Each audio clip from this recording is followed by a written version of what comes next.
you guys for being here this week. What's up? We are in part 3 of our series on the Gospel of John as we are slowly working our way through this book of the Bible. Last week, we experienced some serious technical difficulties because of like 25 mile per hour winds outside. So we're kind of hoping that's not going to happen again. But if it does, we'll just keep rolling with it. We are in verses 35 through 42 of John chapter 1 tonight. Seems like a really short amount to read, but there is a lot going on in here. So we're just going to jump straight into it. This is Jesus calling his first disciples. It says, the next day again, John was standing with 2 of his disciples. And he looked at Jesus as he walked by and said, "Behold, the Lamb of God." The 2 disciples heard him say this, and they followed Jesus. Jesus turned and saw them following and said to them, "What are you seeking?" And they said to him, "Rabbi," which means teacher, "where are you staying?" He said to them, "Come and you will see." So they came and saw where he was staying, and they stayed with him that day, for it was about the 10th hour. One of the 2 who heard John speak and followed Jesus was Andrew, Simon Peter's brother. He first found his brother Simon and said to him, "We have found the Messiah," which means Christ. He brought him to Jesus. Jesus looked at him and said, "You are Simon, the son of John. You shall be called Cephas," which means Peter. From the surface, it doesn't really seem like a lot is going on in just this short little box of text. But there really is a lot for us to unpack here.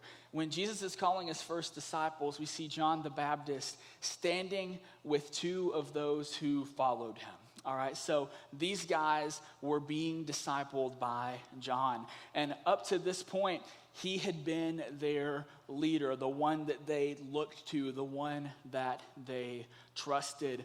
But John's eyes look to Jesus, is what this text teaches us. And this verb "look" in this context is translated in Greek as the word emblepo, and that means to fix one's gaze on. And so what that actually translated for us to make a little more sense to us is it illustrates to us the intensity that he looked at Jesus, knowing now that he is the Messiah. All right, he's looking intently at him because he now knows and believes exactly who he is. So then Jesus walks by and John says, "Behold," right, the Lamb of God. This is our kind of second time seeing this "behold" language. But John's followers hear him say, "Behold, the Lamb of God," and they follow Jesus. So let's think about that for a second. It's an easy thing for us to kind of overlook. Up and leaving someone you know and trust for someone that you've never met is a pretty crazy thing to do. But it's something that we're going to examine more as the weeks go on in this study. So how could they be so willing to follow someone that they've never really met in comparison to someone who they know and trust? Well, our minds as people could just jump to the fact that, well, maybe John really wasn't that great. Right? Like if they're so willing to walk away from him, he must not have made much of an impact. But if you remember from a couple weeks ago, we learned that there has never been anyone born of a woman like John. So there's never been anyone walk the face of the planet quite like John the Baptist. So that is not true, right? In fact, it's actually the polar opposite. His impact was life-altering. John had told them of the one who was coming, the one who he was not even worthy to be a slave of, not even worthy to untie his sandals. That one is now here. So they were doing exactly what John would want them to do and what John had taught them to do. Do not miss this statement. All right, this is important. Their personal attachment to John was less than their allegiance to the truth that he taught them. All right, their personal attachment to John was less than their allegiance to the truth that he taught them. These men were now willing to walk away from everything in pursuit of the King. And what's happened in this short, just few verses that we've gone through is John has essentially started the Christian church here. All right, he was sending out 2 of his own, and this mirrors the mission for us of what we are seeking to accomplish here in this place in your lives. We want to be a people that love you, that pour into you, and that point you to Jesus in a way that when he calls you, you will follow. Right? It's not I'm not really sure what I'm going to do when Jesus comes and asks me to do this. It is that you are now in a place where when he calls you, you will follow. Wherever it is, whatever it costs, whatever it looks like. Because at the end of the day, I obviously am not the object of your worship. Right? I'm not the object of your worship. I'm just a random 28-year-old dude that flails his body around recklessly while he talks. And the majority of you laugh at me the entire time that I'm talking, but that's fine. Well, I get it. I would be laughing at a dude that's like doing all this stuff up on stage while he's talking too. But for real, right? I'm not the reason why you're here, obviously. This music that we get to be a part of, this community that we get to be a part of, this teaching that we get to be a part of, and this body of believers that God is absolutely blessing and pouring into for us are all bonuses that have come with the reason of why we are actually here, right? The reason we're actually here is because of one name, right? And that is Jesus. Like, real life example, I want as many of you to come to camp with us this summer as humanly possible. I love camp. I love what it's about. I love everything about it. Fun stuff happens at camp. But when I hear that a handful of you are missing camp to go serve people in need and be Christ to the least of these, that makes my heart want to explode with pride, because you are stepping into and walking out exactly what the Lord is calling you to do, right? You're being loved and poured into here. You're being taught the truth here. And then the Lord calls, you answer, and you follow after him. And that is so worth celebrating. Like, don't get me wrong. I'll miss you guys at camp, especially since like the majority of you guys that are going on the mission trip are like the people that I like to give the hardest time. So that'll be slightly frustrating. But understand this. We are proud of you. All right? We see you. And we see your obedience. And while I was going through this and like writing out this lesson through this short little just chunk of John, it really impressed on me that I feel like someone needs to hear this tonight. God is beginning a special work in the life of this student ministry. There are crazy God things that are taking place here. And honestly, like, I don't even think that you guys understand how uncommon they are. In a group this size, it's nearly impossible for me to communicate to each one of you individually that I see you and that I'm proud of you, but I want you to hear about some stuff that's going on that we see. We have people who are newer to our ministry faithfully attending on their own and bringing their friends. You're doing exactly what we want you to do. And you'll hear more on the why of that in a second. But like, that in and of itself is such a blessing that someone that shows up here on their own, that doesn't have a family involvement here, would understand the mission of the gospel is to bring people in to learn about Christ, to share that gospel with other people. We have people bringing their coworkers here to get plugged in and worship. You're literally sharing the gospel and sharing the love of God in your workplace. We have entire sports teams getting together to cultivate community, point one another to Jesus, and change the culture of their locker rooms and their schools. We have people becoming members of our body when their families have absolutely nothing to do with this place whatsoever. We have people coming to know Jesus because they see the light of Jesus in you at school, and they don't even know you that well. They just see the light of him exude from you. We have people with hearts for mission. We have young people who are beginning to see that the gospel and love are a lot bigger than themselves. And we have young people seeking discipleship. And there's so much more happening than that. But I say all that just to say this. I see you. Okay? I see you. And I'm proud of you. And if your family isn't, understand that this family is. Okay? And your heavenly Father is. Jesus in the gospel teaches us that family isn't necessarily flesh and blood, but it is those who are like-minded with us that believe in the thing that we believe. So we are your family. We are proud of you. So then, Jesus then turns, is what we read coming up next in the text. This is like a way deeper lesson for another time because it happens through the gospel and is an incredible thought that we don't really necessarily have the time to unpack tonight because it's really deep that Jesus actually turned and paid attention. But have you ever considered how ridiculous it is that the God of the universe turns around? Right? That the God of the universe turns around, that he notices us, that he is concerned for us. And he does the same for you. He looks at the two and says this, what are you seeking? And like spoiler for you guys, he already knows what they're seeking. He knows everything. But these guys answer with a question. They say, where are you staying? And this is also extremely important. It's easy to overlook this, but I want you to understand that this is extremely important, and it defines for us the way that we are to pursue Jesus. What are you all searching for is the question, right? They could have answered with anything. We're trying to gather more information, or we have some questions that we're hoping that you can answer, or just who the heck are you even? Like, what are you doing here? But they say, where are you staying? And that means a couple of things. One, it means we want to go where you go. And two, we truly want to know you.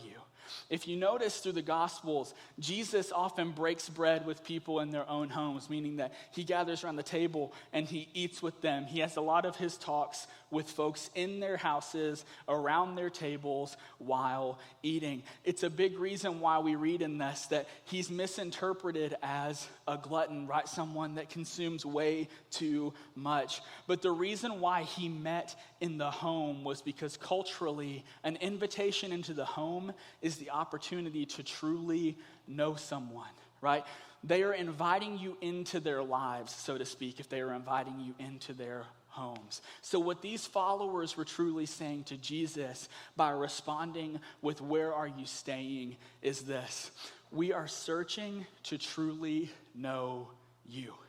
Right? That's what we're after. They're not just asking out of curiosity. They're not hoping to get an invite to a sleepover. They want to truly know this Messiah. They have questions that they're hoping he can truly answer. And these men were now sitting in the presence of the one whom they have heard of.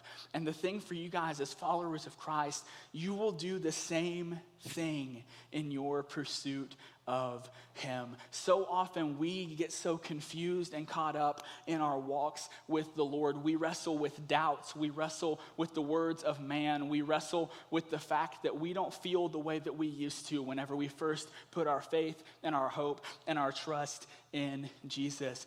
Just ask yourself the question Christ asked of these men when you feel that way. What are you searching for? What am I searching for? And refocus your heart on this statement. I'm searching to truly know you. That is our lives as followers of Jesus, to know and to be known. And Jesus' answer to them from that is nothing but assuring. He says, come and see.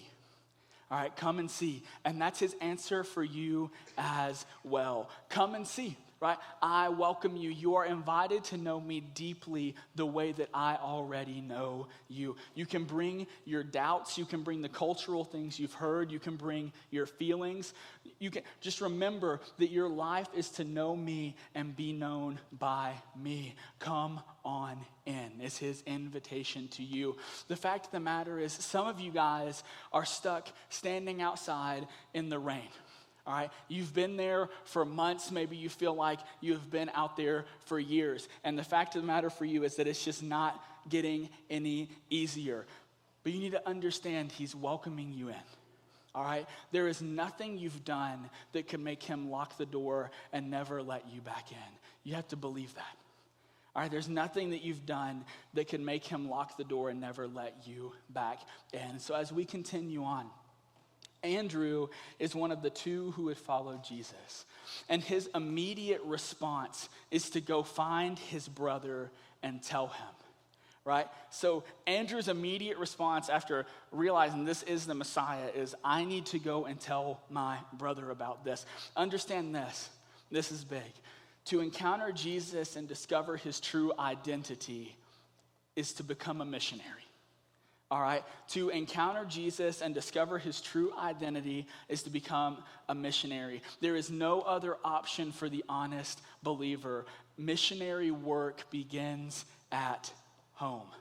So minister to, witness to, and serve your family. It is not everyone but my family. It is everyone, period. And everywhere is a mission field for you. So whenever we hear this statement, right, that there's no other option for the honest believer, that to encounter Jesus and discover his true identity is to become a missionary, that's not saying that you have to go overseas. That's saying that each of us as a follower of Christ has a responsibility to share his gospel. It is part of following him is that we want others to know the truth that we now know. The response for a follower of Jesus should be to share this truth with whoever we can, whenever we can. We should take captive every moment that we share with others, all right? He heard the truth, and his response was to immediately share that truth with someone that he loved because he believed that truth to actually be true. All right, he believed that truth to actually be true. And my fear for many of us is that we treat the truth like a lie with our willingness to share it. If we truly believe this word to be true, this salvation to be real, this Christ to have actually come, this eternity to actually be evident, then we need to get our hearts to a place where we treat the truth as the truth. All right, Simon is one of, if not the first person to be witnessed to in this way in the entire Bible. All right, to hear from a man that Jesus is the Messiah. This led to him taking what he heard and later making it his confession, right? In Matthew 16:16, it says that he makes this statement, "You truly are the Son of God." Right? So he heard the truth, it made an impact on his life, and then he later took that truth that he learned and made that the statement over his life, his confession, that you truly are the Son of God. Simon is then given the name Peter, and this is something that you can't look over. From the beginning of their relationship, Jesus is speaking prophecy over the life of Simon. All right, because Peter translated means rock. All right, Peter is told in the account of Matthew that he will be the rock in which Jesus builds his church. That's Matthew 16:18. This is an example for us that, hey, he's like, you were once this. You were once Simon, but now you are the rock. You are Peter. This encounter with Jesus changed everything for Simon. He gained a new name. The trajectory of his life flipped on its head. He has a new life. He has a new calling, and he offers the same to you. Your past is forgotten. Your trajectory is changed. Your calling is him. Your name is child of God. And when we encounter Jesus, everything changes. All right, that is the reality. When we encounter true love, when we encounter Christ, we cannot walk away from that encounter the same. Right? It is impossible to do that. Andrew did not have a complicated speech. He didn't have a corny gospel track. He had the truth, and he knew that his brother needed it. And that it was frankly his calling now to bring his brother to the truth, not expect his brother to find it on his own. Right? He saw a need and met a need. And this is where a lot of believers hit a major roadblock in their walks with Christ. We view people as someone else's problem. All right, we view people oftentimes as someone else's problem when we should view people as our privilege.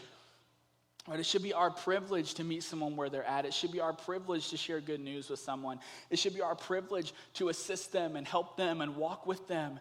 But the fact of the matter for a lot of us is when we see people in need, we often have the same mindset as the Good Samaritan where we say, I just have too much going on. Somebody else is going to take care of them.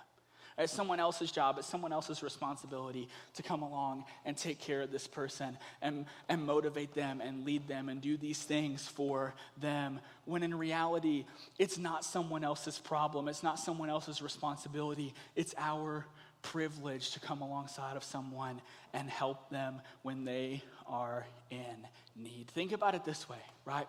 People who are lost are people who are in need. All right, people who are struggling, wondering, or backsliding are people who are in need. When we see someone who is physically in need, we have a few options, right? Just walking away, going to get help, or helping them yourself. I think that we can all agree, like from just standard morality, walking away is pretty messed up, right? Like if you see a dude on the side of the road with like a compound fracture and you're just like, I guess somebody else probably help him. Like, come on. Don't do that, right? That's pretty messed up. We would say like that is wrong to walk away with someone or from someone that is in need like that. Going to get help can take time. Though, right? Like if we need to go and get assistance for someone, that takes additional time that could be important. But helping them ourselves is immediate. We can't necessarily save someone on our own, but we can do what we can to help. And the same is true for people in need of spiritual help. Saying there's someone else's problem is incredibly selfish and the opposite of our calling to be like Christ, to make disciples and to help those in need. Going to get help takes time. Now, there are certain situations that help is appropriate, and that's fine, but we need to be a people that are willing to step up and step out for others who are in need. We need to be people who are willing to help them ourselves, because for you guys, there will be days that you cannot bring them to me or your small group leader. All right, that's so many people saying in their back pocket, they're like, well, I mean, if I run into somebody who needs like spiritual help, I can call the youth pastor, I can call my small group leader. What happens when you can't? What happens when you can't and your faith is fake and you know absolutely nothing of anything to say to anyone? Because everything that you've been living and presenting to your friends and to your parents is a complete and total lie. What happens then? What happens if your entire religious experience is just smoke and mirrors, that you've put on a show this entire time, and you don't actually believe anything in this book, but you've run into your best friend who's on the brink of making a terrible mistake, and they need your help, right? But you can't get a hold of your student pastor, you can't get a hold of your small group leader. This stuff's like serious, okay? Like you guys can like chuckle at my mannerisms and all that different stuff and everything, that's fine. But you need to understand that this walk that you have with the Lord is not like, this is not a game. This is not a laughing matter. This isn't something that when something horrible happens, you can stand and laugh off and be like, yeah, that wasn't my responsibility, it's someone else's. You're your brother's keeper according to this book. Like, do you get that? Like, whenever I was in high school, I've told half of you guys this story before, so I'll keep it short. There was a guy that came to one of our D-Now weekends, and I just didn't even acknowledge his existence. I wasn't rude to him. I wasn't mean to him. It was like he was just invisible to me, and I did not see him. And I remember he walked away from that weekend saying, if that is what Jesus looks like, and if that is what Jesus is about, then I want absolutely nothing to do with him at all. This guy was a renowned, drug dealer in our community, different things like that. Well, 2 years after that experience for him, he ended up murdering his girlfriend and taking his own life. See, that's real. Right? It's easy to sit and laugh about stuff that hasn't necessarily had an effect on your life, but when you're in my shoes and you had the opportunity to be Christ for someone that was in desperate need of hope, and you treated them like a nobody and looked right through them, and then you see that the opportunity that they needed, you allowed them to miss out on, that can weigh kind of heavy on your heart. I don't want you guys to be in those shoes. That's not a fun place to be. We need to walk this talk out. This needs to be something that is real in your life, because if your religious experience, if this quote unquote relationship that you claim to have with God is all smoke and mirrors and is all an act, and you think that you have your parents fooled and your student pastor fooled, then congratulations, you tricked me. That's great. You didn't trick him. All right, you didn't trick him. So the only one who you need to be fooling is not fooled, because at the end of the day, my opinion of you does not matter. But his opinion of you does. In fact, it's the only one that matters. There will be days where assistance is not available to you. So we need to store up this word in our hearts. We need to believe this thing. We need to walk this thing out. We need to open our eyes to those who are around us that are in need. We need to believe that Jesus equips the called. All right, that we aren't a people who we have to strive for all this extra knowledge and different things like that just to go and have a conversation with someone, right? When I tell you that there are some of you that people are here because they just see the light of Christ in you. You didn't go and have a specific gospel conversation with them. You shined your light on your own by being obedient and being in the Word and being like Christ, and that had an effect on somebody. Understand that when you go in to have a conversation with someone, if you're scared of that, Jesus can take you jabbering your mouth and turn it into exactly what that person needs to hear, because there's nothing that's outside of his power and his control. All right, we have to step into the reality that the God of the universe desires to use us to bring people to him, and he doesn't need to do that.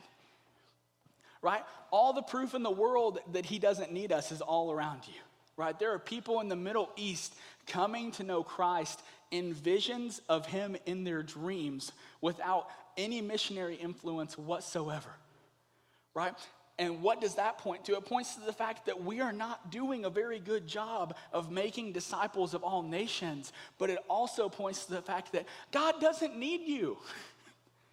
Right? He doesn't need you, but he wants you.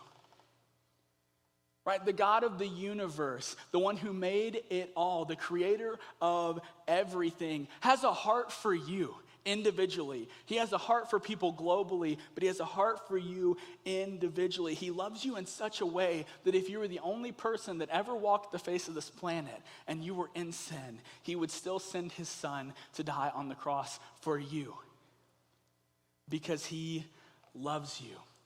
So store up his word in your heart. Open your eyes to those around you. Believe that Jesus equips the called, and step into the reality that the God of the universe desires to use you to bring people to him. At the end of the day, you're not going to be perfect in that. All right, you're not going to be perfect in that ever. But you can strive to be that person. Right? That is a great thing to strive for.